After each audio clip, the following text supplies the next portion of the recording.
اليمن لا يعرف إسلاما حداثيا، السودان يعرف إسلام حداثي، تونس الإسلام الحداثي، الجزائر تعرف إسلام حداثي، السعودية تعرف إسلام حداثي.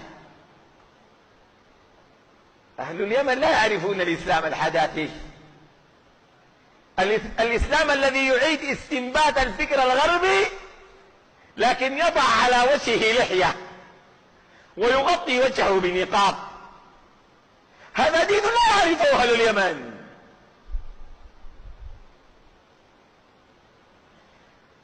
طيب،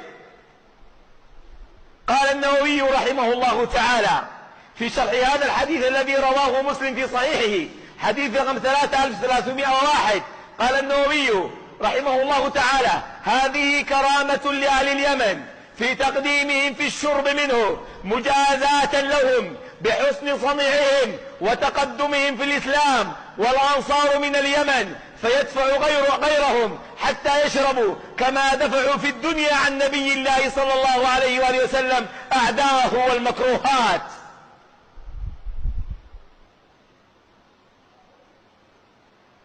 قال: كما دفعوا عن الدين في تلك الآية: ويرتد منكم عن دينه فسوف يأتي الله بأهل اليمن.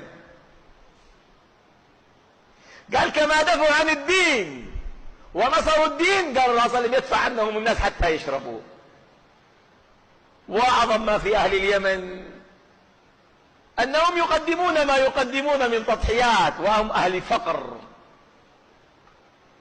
هم ليسوا أهل بترول ولا دولة بترولية كده كبيرة، ممكن عندهم بترول لكن ما دولة بترولية كبيرة ولا دولة غنية، ولا هم أهل فقر. ولذلك يصفهم رسول الله بالإخلاص في العمل للدين، أنا ما بيعملوا للدين بقاء امتلاك شيء من الدنيا.